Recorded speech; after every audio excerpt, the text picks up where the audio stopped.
واجب الاحترام بھائیوں، عزیز ساتھیوں، ایسے اسباب، وہ ایسے ذرائع کہ جس کے ساتھ آدمی کی آمدن، اس کی کمائی، اس کی روٹی روزی حرام ہو جاتی ہے، ہم ان کا تذکرہ کر رہے ہیں۔ بسا اوقات ایسی چیزیں ہوتی ہیں کہ جن کا ہمیں شعور نہیں ہوتا، علم نہیں ہوتا، لیکن وہ ہماری زندگیوں کے اندر سرایت کر چکی ہوتی ہیں اور ہمارے ذہنوں کے اندر یا ہمارے معاشرے میں اس کو گناہ تصور بھی نہیں کیا جاتا۔ وہ ایک جزء بن چکی ہوتی ہیں، وہ ایک حصہ بن چکی ہوتی ہیں ہماری معیشت کا، ہماری معاشرت کا، ہمارے کاروبار کا، ہمارے لین دین کا۔ بہت ساری ایسی چیزیں ہیں، بہت ساری۔ میں چھوٹی سے ایک مثال دیتا ہوں۔ عموماً آپ دیکھ لیں، ہم کسی بھی چیز کا کوئی بھی سودا طے کرتے ہیں، کوئی پلاٹ ہے، مکان ہے، زمین ہے، تو کہتے ہیں جی اس کا اسٹامپ لکھوا لیں، اسٹامپ لکھتے ہیں اس کا۔ اچھا، اب اس میں کیا لکھا جاتا ہے؟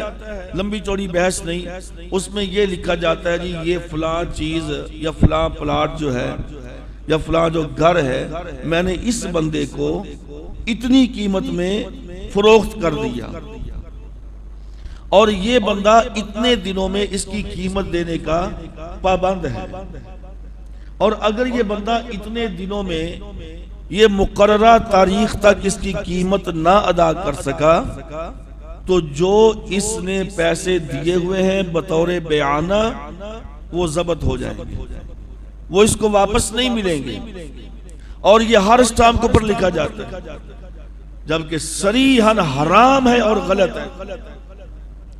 اچھے بھلے سمجھدار پڑھے لکھے لوگ بھی جب وہ اسٹامپ لکھتے ہیں، جو بیانہ دو جی بیانہ دو، ٹھیک ہے جی بیانہ دے دیا، بھئی آپ اتنا تھوڑا، کوئی 500 دیتا ہے، کوئی 1000 بھی، اتنا تھوڑا بیانہ، آپ لاکھوں کا سودا کر رہے ہیں، 500 بیانہ، وہ کہتا جی یہ ایسے ہوتا، اگر نہ دیا گیا تو یہ 500 ہی مرے گا نا، خیر ہے بھئی 500 نہیں، 5 روپے بھی کیوں مرے کسی کے، 500 یا 5000 یا 5 لاکھ کی بات نہیں ہے، اور بھائی ایک پیسہ بھی سود کا وہ حرام ہے، ناجائز ہے۔ ہم کہتے ہیں کوئی بات نہیں، 500 روپیہ گیا نا، لینے والا حرام کھا رہا ہے، اور اگر دینے والا بھی اسی طریقے سے سودا کر رہا ہے تو یقیناً وہ بھی اس کو سود دے رہا ہے۔ کہتا نہیں میں نے اس کو واپس کاری دینے ہیں، چلو لکھنے میں ہے، کیا عرض ہے، لکھ لو بھائی۔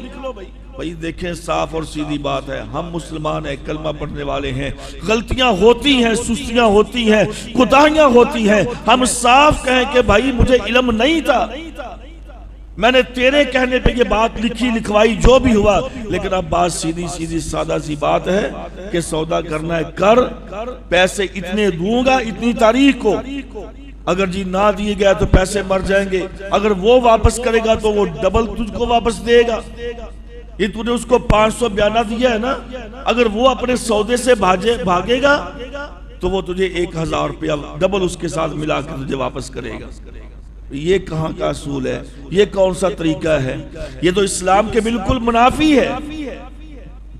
پیارے پیغمبر نے فرمایا صلی اللہ علیہ وسلم نے، آپ سودا کرتے ہیں، اور صحیح ابی داؤد کے اندر یہ روایت موجود ہے، ابو ہریرہ رضی اللہ عنہ اس کو بیان کرنے والے ہیں کہ رسول اللہ صلی اللہ علیہ وسلم نے فرمایا کہ جب تک دو سودا کرنے والے آپس کے اندر بیٹھ کے بات چیت کرتے ہیں اور جب تک وہ دونوں اس بات پہ رضامند نہ ہو جائے کہ دونوں اس بات پہ راضی ہیں، اور قرآن بھی یہی کہتا ہے انتراضی منہم انتراضی منکم، کہ تم آپس میں جو بھی سودا کرو پہلے اس پہ رضامندی کا اظہار کرو۔ اب ایک بندہ کہتا جی ہم نے یہ جو بیانہ لیا دیا ہے نا، ہماری اس پر بھی رضامندی ہے۔ بھائی اگر ایک بندہ یہ کہتا ہے کہ جی میں رضامندی سے شراب بیچتا ہوں، میں رضامندی سے شراب لیتا ہوں، تو کیا جائز ہو جائے گا؟ رضامندی تو بھائی بڑے گناہوں پر بھی لوگوں کی ہوتی ہے، تو کیا جس گناہ پہ رضامندی فریقین کی ہو جائے وہ کام جائز ہو جائے گا؟ نہیں، ہم نے یہ دیکھنا ہے کہ شریعت کیا کہتی ہے، اسلام ہمیں کیا کہتا ہے۔ اور میرے بھائیوں یہ بات یاد رکھیں، عموماً ہمارے وہ بھائی جو اسٹامپ لکھنے والے ہیں، جو اسٹامپ فروش ہیں، وہ بھی بہت ساری یہاں پہ غلطیاں کر جاتے ہیں لکھنے میں، اور یقین کیجئے یہ لکھنا بھی ان کے لیے حرام کا باعث ہے۔ اس قسم کے معاہدے اور اس قسم کے اسٹامپ لکھنا کہ جن میں جی یہ سودا طے ہو گیا، اگر یہ نہیں واپس کرے گا اس کی رقم ضبط، اور اگر یہ بھاگے گا اس کو ڈبل دینا پڑے گا۔ بھائیو سوچئے اللہ کی قسم، یہ چھوٹی چھوٹی چیزیں میں نے اسی لیے کہا نا کہ ہماری زندگیوں میں، ہماری معیشت میں ایسے ایسے گمبھیر قسم کے اثرات اس حرام کے، سود کے اور نجائز کے ایسے بس اور رچ چکے ہیں کہ ان کو نکالنا مشکل ہے۔ یہ اسٹامپ لکھنے والا بھی مجرم ہے، لکھنے والا بھی مجرم ہے۔ وہ کہا جی میرا اس میں کیا قصور ہے، اس نے لکھایا میں نے لکھ دیا بس، میں نے کون سا اس میں 200-300 روپیہ لکھنے کا لیا بس، اب وہ جانے اس کا کام جانے۔ اگر لکھنے والا بھی غلط لکھتا ہے تو یہ بندہ بھی مجرم ہے۔ کہتا جی بڑا شریف آدمی، سادہ سا بندہ ہے، یہ کسی کو کچھ نہیں کہتا، بس اسٹامپ فروش ہے، ہاں جی یہ غریب آدمی ہے، مزدوری کرتا ہے، 200-250 روپیہ اس کا مزدوری ہے بس۔ بھائی 200-250 کی بات نہیں، میں نے پہلے کہا ایک پیسہ بھی حرام کا ہے تو وہ حرام کا ہے، 1 لاکھ بھی، ایک پیسہ بھی اگر حرام کے ہیں تو وہ حرام کے ہیں۔ اس لیے ہمیں شریعت نے، اسلام نے وہ سارے راستے دیے ہیں، وہ سارے ٹریک، وہ ساری چیزیں بتائی ہیں کہ جن پہ چل کر ہم حرام سے بچ سکتے ہیں۔ اور جہاں جہاں بھی، اس لیے پیارے پیغمبر نے فرمایا کہ الحلال بین والحرام بین، وہ لوگوں جو حلال ہے وہ بھی واضح ہو چکا ہے، جو حرام ہے وہ بھی واضح ہو چکا ہے، اور جو اس کے درمیان میں ہے مشتبہ چیز کہ جس کے ساتھ اشتباہ پیدا ہوتا ہو، آپ نے فرمایا اس کو چھوڑ دو، چونکہ جب تم اشتباہ میں پڑ گئے تو تم اپنی عزت بھی، اپنا مال بھی اور اپنا ایمان بھی تم گنوا بیٹھو۔ اس لیے حلال اور حرام کی طرف آؤ اور اس کو سمجھو کیا حلال ہے کیا حرام ہے، جو مشتبہ ہے اس سے بچ جاؤ۔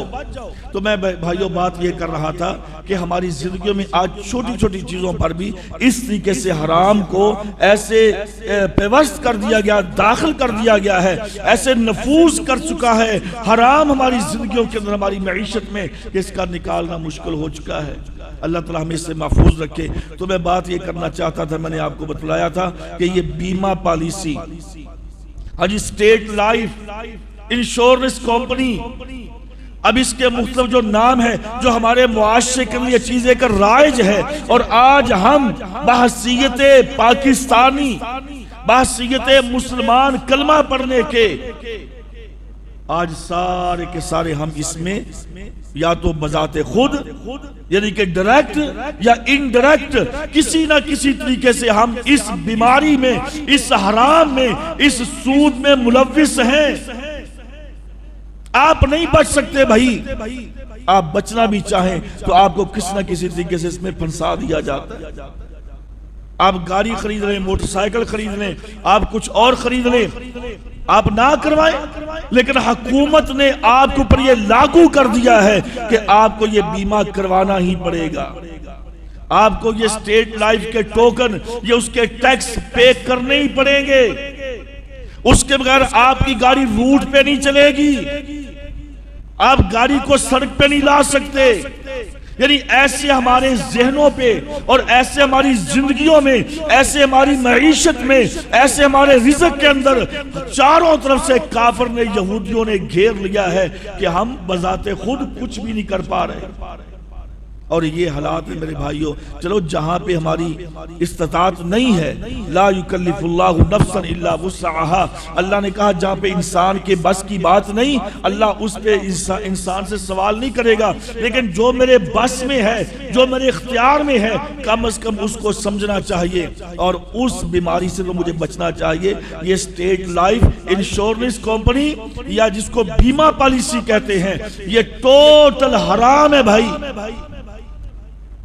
یہ سود ہے، سود، اور یہ ایسی لعنت ہے، میں نے کہا کہ اس سے ہم بچنا بہت مشکل ہے۔ اچھا اس کی نا بڑی بڑی داستانیں، یقین کریں میں حیران ہوں کہ بڑے بڑے علماء، بڑے بڑے مولوی حضرات اور اچھے خاصے لوگ جو نا دکاندار، تاجر اور بالخصوص فیکٹریوں والے یا اس طریقے سے بڑی چیزیں، بڑے اثاثے رکھنے والے، ہاں جی دکانیں یا وہ ٹرانسپورٹ کا کام کرنے والے، وہ تو جان بوجھ کے اس میں وہ انٹرسٹ لیتے ہیں، وہ تو اس میں انوالو ہیں اور وہ کہتے ہیں جی اگر یہ کام ہو گیا چلو خیر ہے، کوئی گل نہیں، جے گڈی ٹھوک بھی گئی کہتے تھے کوئی نہیں، کمپنی پیسے دے دے گی، کوئی نہیں، اگر میری فیکٹری کو آگ لگ بھی گئی تو کوئی بات نہیں جی، انشورنس کروائی ہوئی ہے، اور کوئی بات نہیں جی، بیمہ پالیسی ہے میرے پاس۔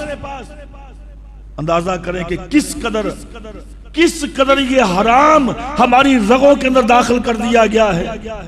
اور آج کل تو میں حیران ہوں کہ ایک بھائی بتا رہا تھا کہ بچوں پہ بھی بیمہ پالیسیاں بنتی ہیں جی، ہاں کتنے بچے، اتنے بچے ہیں، بچی ہے، بچہ ہے، اس کی سکول کی تعلیم پہ، سکول کی فیسوں میں، ہاں جی بچی کی شادی کے لیے بیمہ پالیسی کرواؤ کہ جب اس کو رخصت کریں گے اس کا جہیز بنا کے دیں گے، یہ کریں گے۔ اور بھائی یہ سارے آج کل مختلف آپشن ہیں، ہاں جی آپ جس کو بھی فل کرتے ہیں آپ کی اسی آپشن میں آپ کی بیمہ پالیسی ہو جاتی ہے۔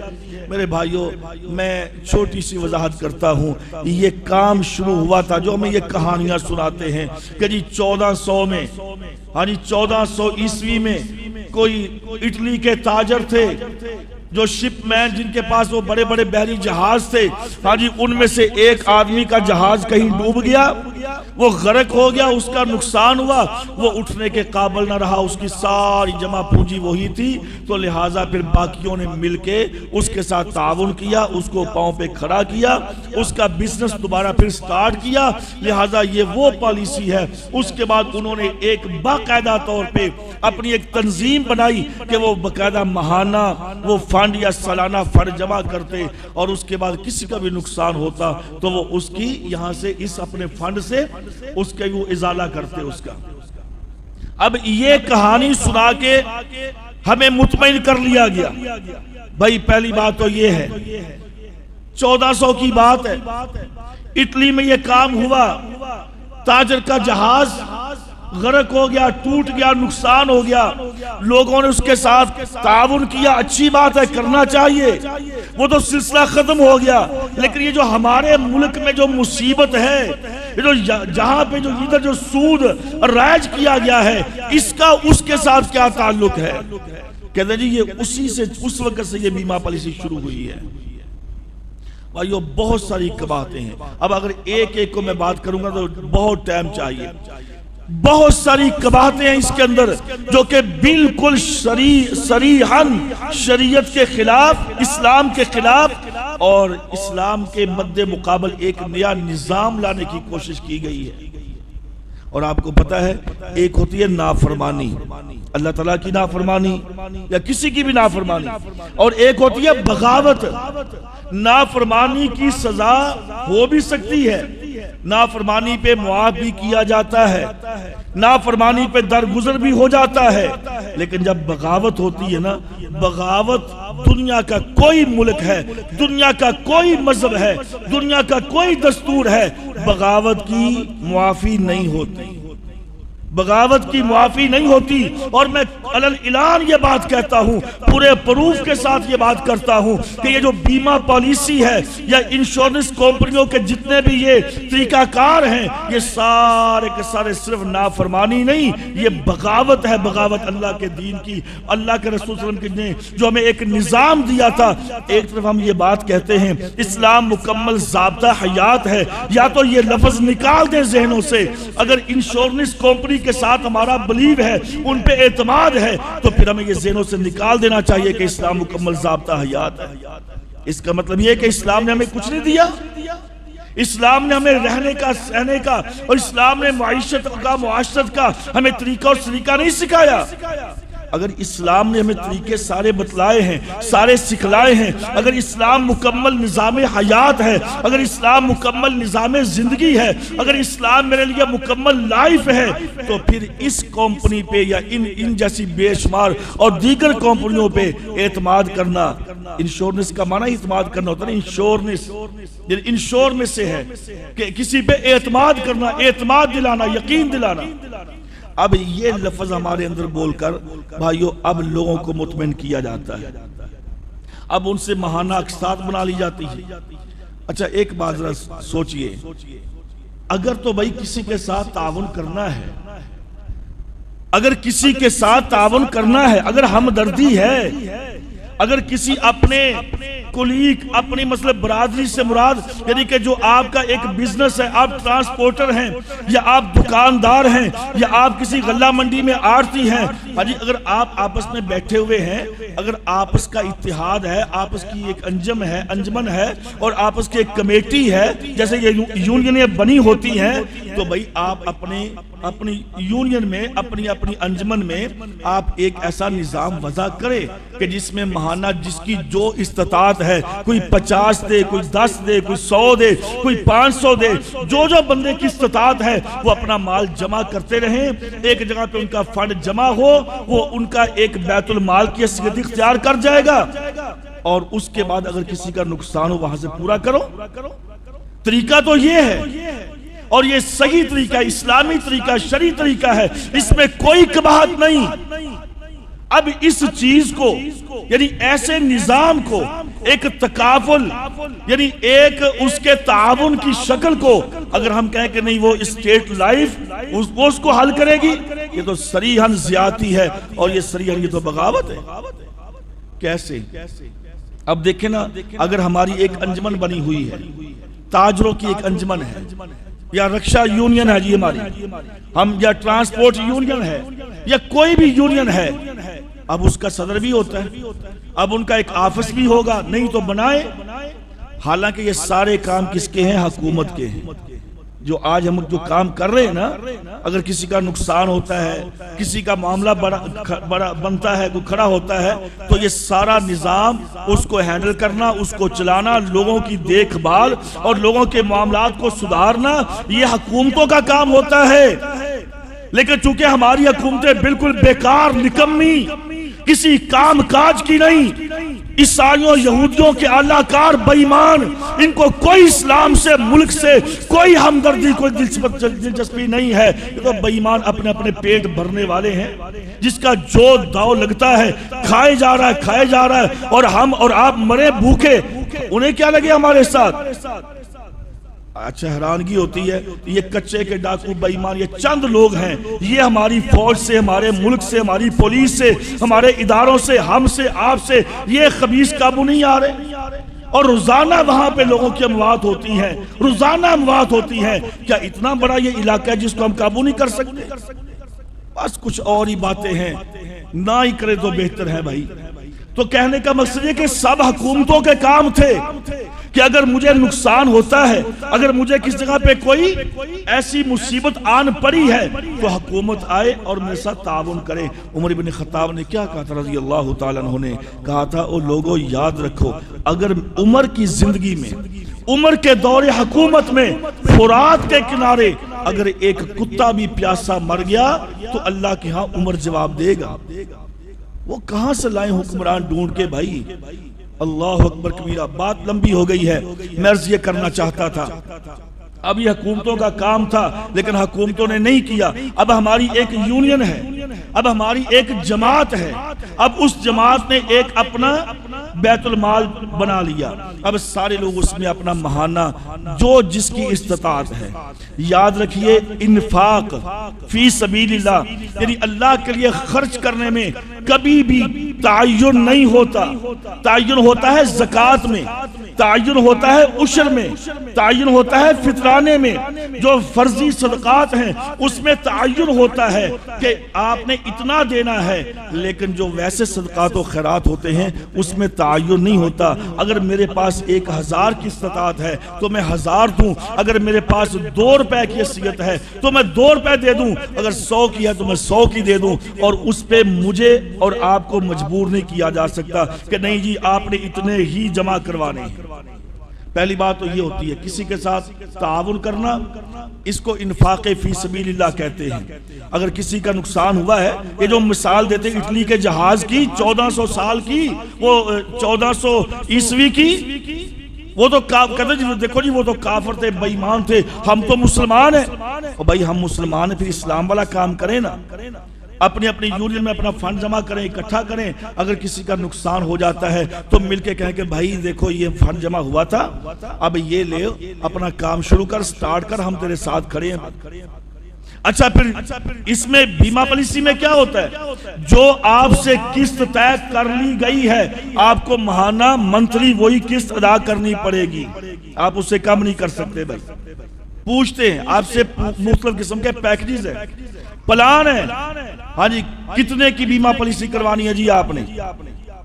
50 لاکھ، 10 لاکھ، 20 لاکھ، 5 لاکھ، جو آپ ان کو کہیں گے اسی کے حساب سے پھر وہ آپ کی ساری رقم کو وہ پھر وہ کنورٹ کریں گے، اس کو انسٹالمنٹ پہ، قسطوں پہ قسطیں بنا کے آپ کو دیں گے کہ جی آپ نے 5 سال کے لیے لی ہے پالیسی، یا 5 سال کے لیے ہے، سال کے لیے، 2 سال کے لیے ہے۔ اچھا بھی اب سال کے بعد اس کا کیا ہوگا؟ ہم نے اس کے ساتھ کاروبار کیا، اس کاروبار میں سے اتنے پرسنٹ آپ کا یہ پرافٹ ہے۔ بہت ساری قباحتیں ہیں بھائی، بہت ساری قباحتیں ہیں۔ پہلی بات تو یہ ہے کہتے ہیں اس کو مزاربت کا نام دیتے ہیں، مزاربت کا، کہ جی مزاربت ہے، ہم آپ کے پیسے سے اپنا کاروبار کر رہے ہیں اور اس کے بعد جو اس کا پرافٹ ہوگا، جو نفع ہوگا، وہ ہم آپس میں برابر تقسیم کریں گے، اس کو کہتے ہیں مزاربت۔ لیکن مزاربت کو بگاڑ دیا، مزاربت کو سمجھا ہی نہیں ہے۔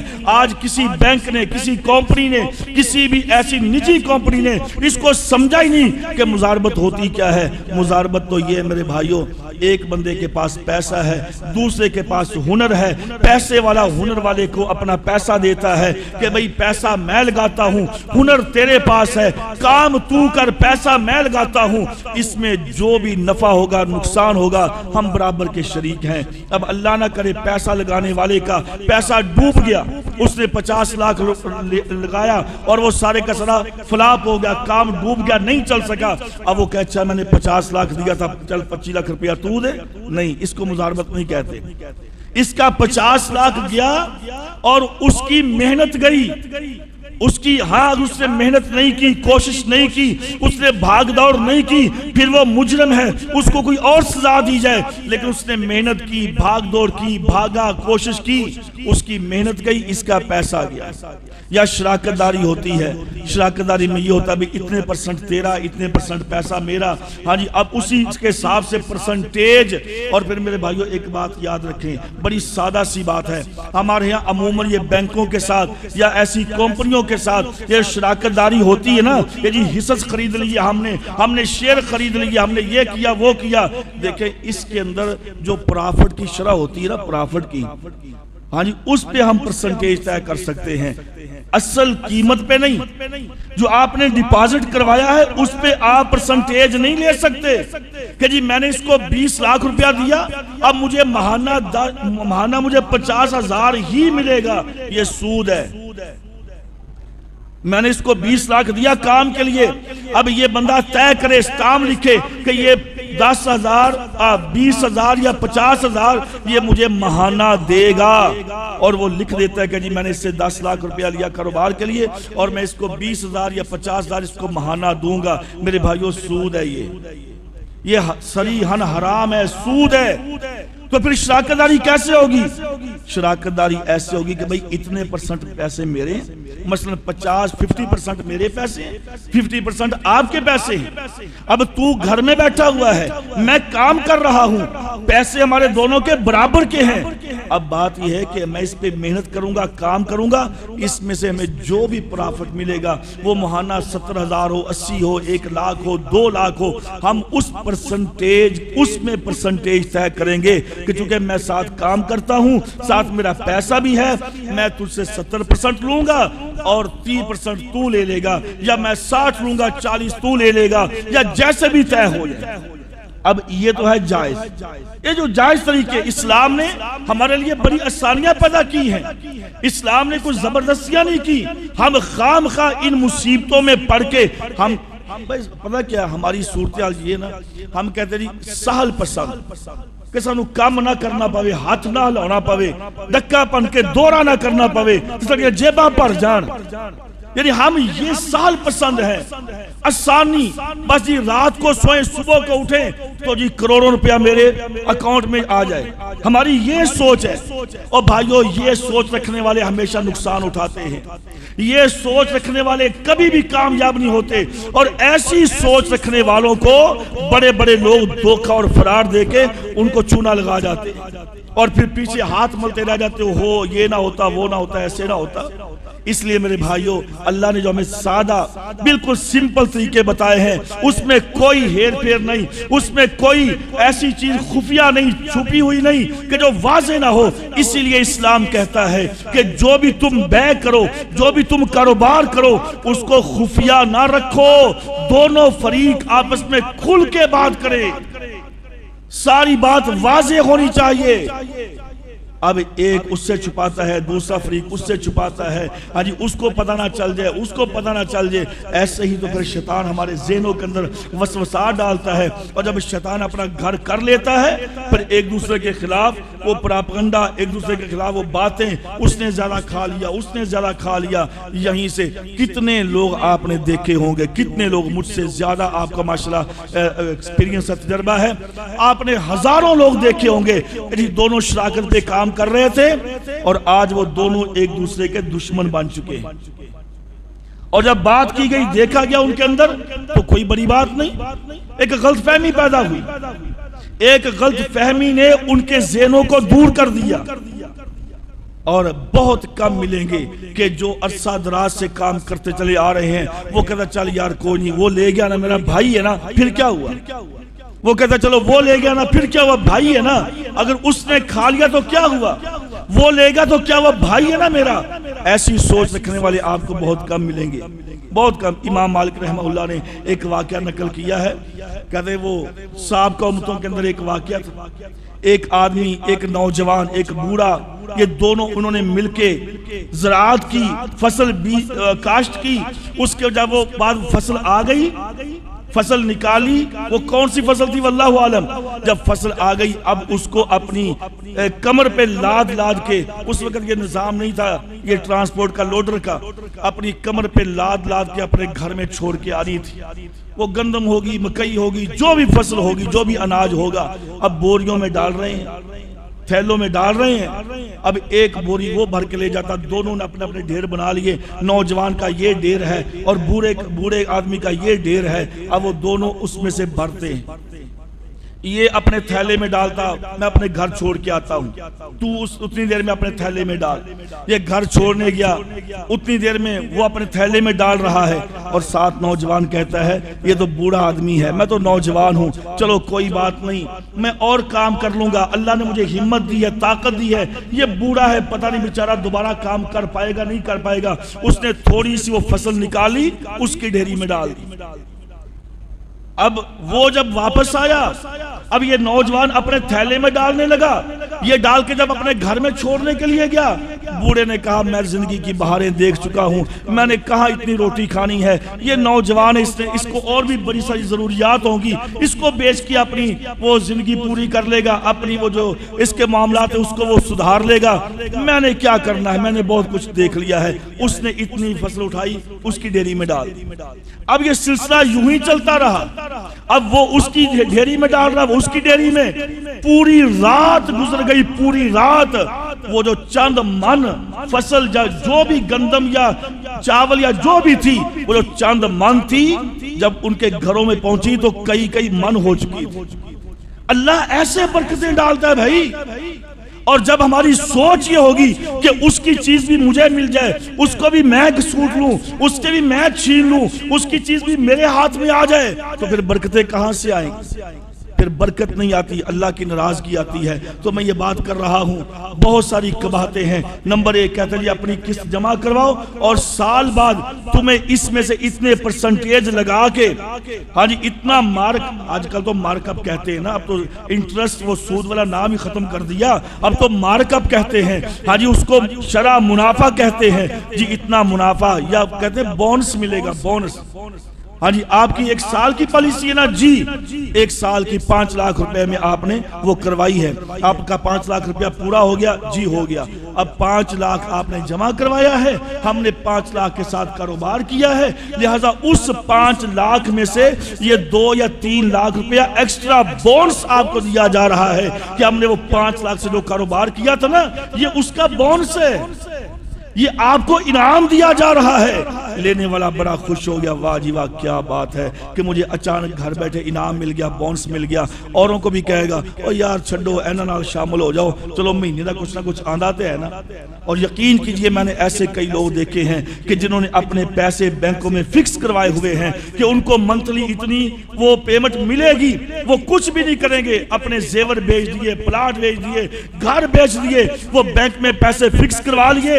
اور یہ معذور ہے, بوڑھا ہے, عورت ہے, بیوہ ہے, یتیم بچے ہیں, یہ کچھ کر نہیں سکتے, اور کس جگہ پہ پیسے رکھیں گے, محفوظ نہیں, کسی پہ اعتبار نہیں, کوئی اس کے ساتھ دھوکہ کر جائے, فراڈ کر جائے, یہ بیچارہ پیچھے گلیوں میں مانگتا پھرے گا. لہذا بینک کے ساتھ رکھوا دیے, شیئر کر لیے, اب وہ اس کو ماہانہ اتنے دیتے رہیں گے. کوئی جی اللہ معاف کرنے والا ہے بھائیو, حرام ہے حرام. اللہ وہ چیز معاف کرے گا جس کا مجھے علم نہیں, میں نے وہ غلطی کر لی, اللہ معاف کرے گا. لیکن جس چیز سے اللہ نے مجھے منع کیا, اللہ نے مجھے سختی سے روکا, رب نے کہا فَأَذَنُوا بِحَرْبٍ مِّنَ اللَّهِ وَرَسُولِهِ, جو سود لیتا اور دیتا اور کھاتا اور پیتا اور لکھتا اور گواہ بنتا ہے, وہ رب کے ساتھ لڑائی کرنے کے لیے میدان میں آ جائے. اب وہ بندہ کہ اللہ مجھے معاف کر دے گا.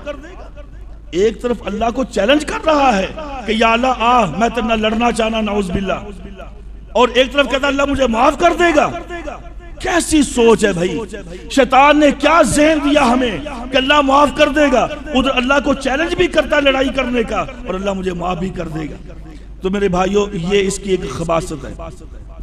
یہ میں نے بتایا تھا نا آپ کو پہلے خطبے کے اندر کہ اب بیمہ پالیسی کی جگہ پہ, یعنی انشورنس کمپنی کی جگہ پر, یہ اسٹیٹ لائف کی جگہ پہ ایک اور پاکستان میں یہ ایک اور کمپنی یعنی کہ پاک قطر تکافل کے نام سے بیعین ہی سب کچھ یہی ہے, کوئی فرق نہیں ان میں. نام بدلنے سے بھائی, سود کا نام آپ انٹرسٹ رکھ لیں, سود کا نام مارک اپ رکھ لیں, سود کا نام آپ وہ بونس رکھ لیں, سود کا نام آپ گفٹ رکھ لیں, پرائز رکھ لیں, انعام رکھ لیں, نام رکھنے سے وہ چیز نہیں بدل جائے گی. اب وہ پاک قطر تکافل کمپنی ہے جی, 2-3 چیزوں میں انہوں نے تبدیلی کی, باقی سارا سیم وہی پروسیس ہے جو ان کا ہے. بھئی آپ ان سے کیوں الگ ہوئے, وہ جی اس میں سود تھا, اچھا اس میں سود تھا اور اس میں سود نہیں ہے, نہیں اس میں سود نہیں ہے جی, اچھا اس میں آپ کیا کرتے ہیں جی, اس میں ہم کرایہ لیتے ہیں, کرایہ. دیکھو نام بدلا, جیسے یہ سیدھی سی بات ہے, یہ بینک المیزان ہے, وہ دیتے نا گاڑی, کہتے نہیں, جب مکان دیتے ہیں کہتے نہیں ہم کرایہ لیتے ہیں, کرایہ. اگر آپ کرایہ پہ مکان لیتے, اس کا کرایہ دینا تھا نا آپ نے, جی بالکل دینا تھا, تو بس ہم آپ سے کرایہ لے رہے, کرایہ کا نام دے دیا ہے سود, صریحاً سود.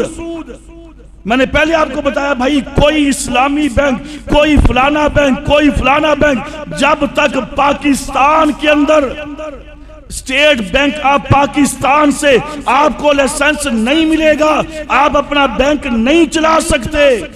اور اسٹیٹ بینک آف پاکستان کے لیے لازم ہے کہ ورلڈ بینک کے تحت چلے, اور ورلڈ بینک اس کو قبول ہی نہیں کرتا جس میں سود کی شک نہ ہو. کیسے آپ کہہ سکتے ہیں کہ جی وہ اسلامی بینک ہے جی, وہ البرکہ بینک, اس کا نام القرآن بینک رکھ لیں, سود چلے گا؟ اس کے بغیر آپ بینک بنا ہی نہیں سکتے, چلا ہی نہیں سکتے. چلا کے دکھائیں ملک پاکستان کے اندر, نہیں چلا سکتے, آپ کو اجازت نہیں ملے گی. تو بھائی اب صرف نام بدلنے سے, انہوں نے کہا جی اجارہ یعنی کرایہ, انہوں نے کہا انٹرسٹ سود. اسی لیے تو آج ہر بینک کے ساتھ ایک نئی شاخ کھل گئی ہے, اسلامک بینک, ہر بینک کے ساتھ. بار کافی ایک لمبا چیپٹر الگ ہے, تو میں عرض کر رہا تھا. اب کہتے ہیں جی یہ آپ کو اس کے بعد جو سالانہ ہے نا, یہ آپ کو بونس دیا گیا ہے, لہٰذا یہ کوئی حرام نہیں ہے, یہ جائز ہے. میرے بھائیوں, اگر ہم نے اپنے بھائیوں کے ساتھ تعاون کرنا ہے, اپنے یونین کے ساتھ تعاون کرنا ہے, کیا اگر یہ تعاون کی کمپنی ہے, کیا اگر یہ لوگوں کی خیر خواہ کمپنی ہے, کیا اگر یہ لوگوں کے مال تباہ ہونے پر ان کے ساتھ یہ ان کا ازالہ کرتے ہیں, تو آپ کے محلے میں، آپ کے بازار میں، آپ کے ساتھ کام کرنے والے نے جس نے ان کی پالیسی نہیں لی، ان کا ڈھیروں کا نقصان ہو گیا، کیا اس کو 1 روپیہ دیں گے؟ کبھی بھی نہیں دیں گے۔ آپ کہیں کہ جی یہ بندہ بڑا مجبور ہے، بڑا غریب ہے، اس کا بڑا نقصان ہو گیا، اس کی ہر چیز تباہ و برباد ہو گئی، لہٰذا چونکہ میں تمہارا ممبر ہوں اس کو بھی کچھ نہ کچھ دے دو۔ کہیں گے نہیں، یہ پہلے پالیسی لے ہماری، یہ پہلے باقاعدہ ہماری پالیسی لے، تب اس کے ساتھ تعاون کریں گے۔ کہ اسلام اس کو تعاون کہتا ہے؟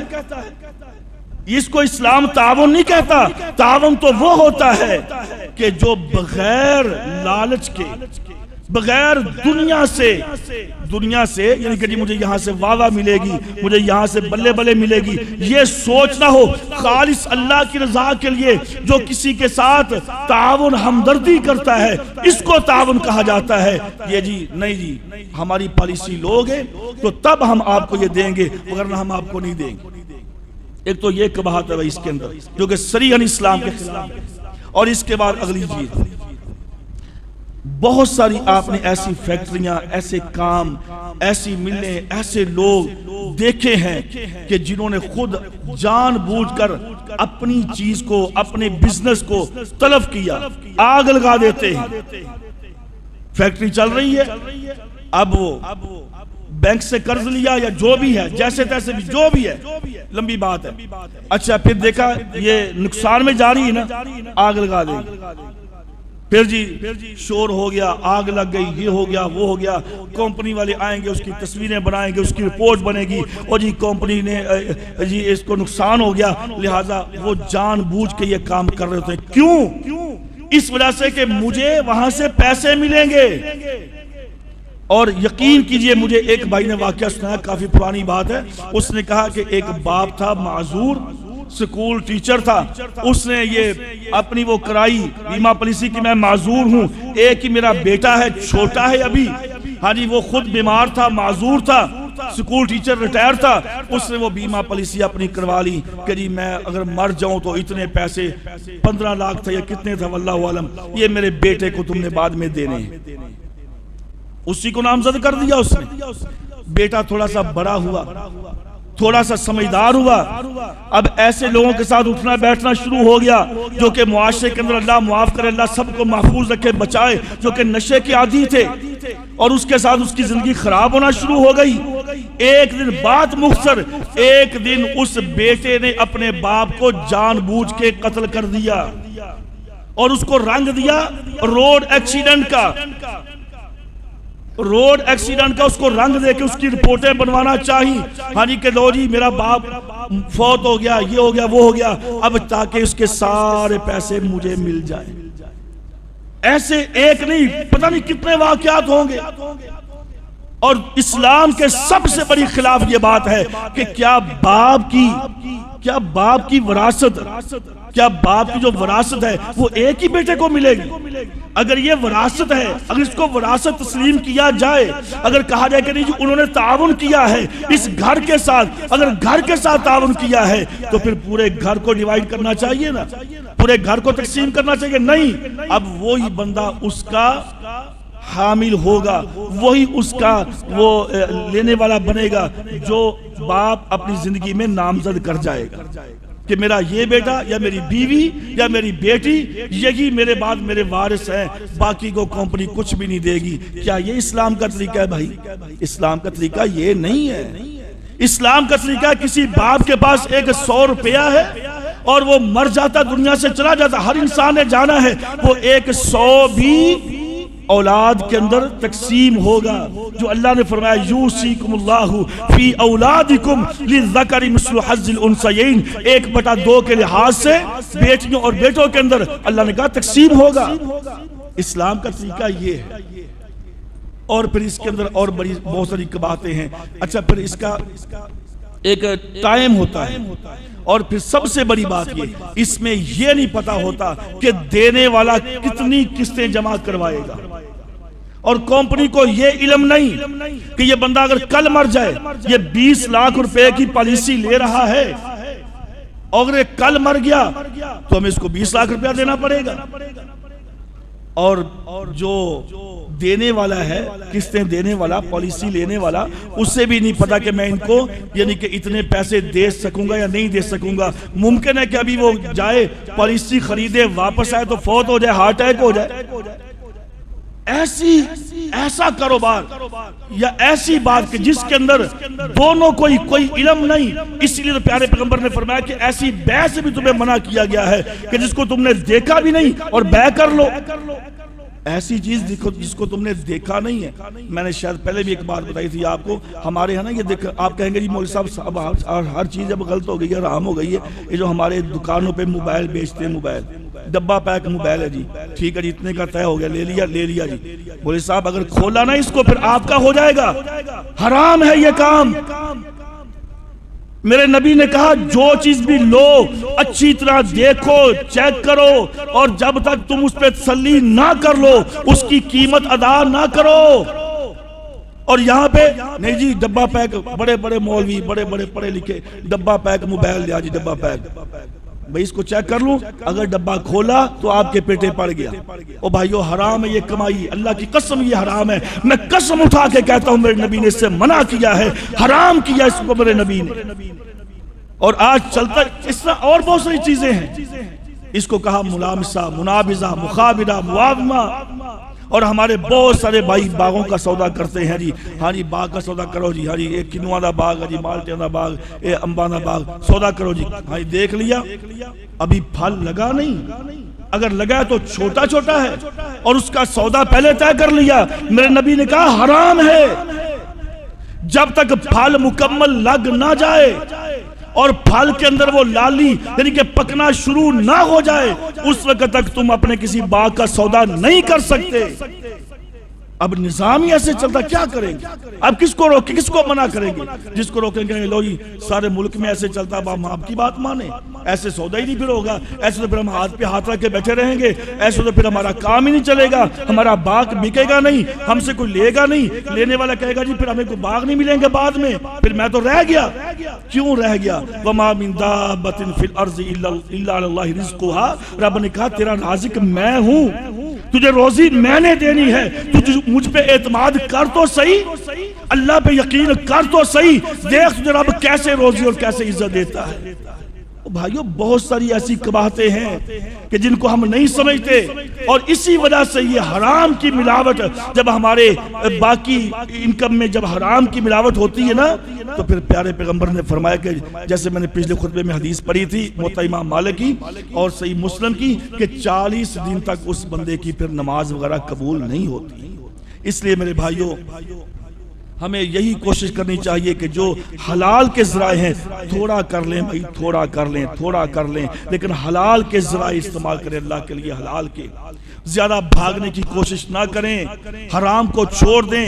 ایسی قباحتیں کہ جن کے اندر ہمیں شک و شبہ بھی ہو، میرے نبی نے کہا تم ان کو بھی چھوڑ دو، جو حلال ذرائع ہیں ان کو استعمال کرو، تھوڑا ہوگا نا اللہ کی قسم اس میں برکت ہوگی۔ بات لمبی ہو گئی، ٹائم زیادہ ہو گیا ہے۔ ایک غریب آدمی مزدوری کرتا نا، 1200 روپیہ دیہڑی لیتا ہے نا، اب ایک وہ بندہ جس کی 5-10 لاکھ روپیہ ماہانہ تنخواہ ہے، اس سے پوچھ کے دیکھ لو، اس سے پوچھ کے دیکھ لو، ذہنی طور پہ وہ ایک مزدوری کرنے والا وہ آپ کو خوش نظر آئے گا، اور وہ جو 5-10 لاکھ روپیہ ماہانہ تنخواہ لیتا ہے، جو ہر وقت اے سی میں بیٹھتا ہے، جس کی نوکر چاکر ہیں، اس کو پوچھ کے دیکھ لو، وہ ذہنی طور پہ آپ کو اپسٹ نظر آئے گا۔ اس لیے میرے بھائیو اس نے حلال کمایا، اس نے 2 نمبری سے کمایا، اس لیے حلال میں برکت ہے، تھوڑا کمائیں، حلال کمائیں، اللہ عمل کی توفیق دے۔ وما علیہ الا البلاغ۔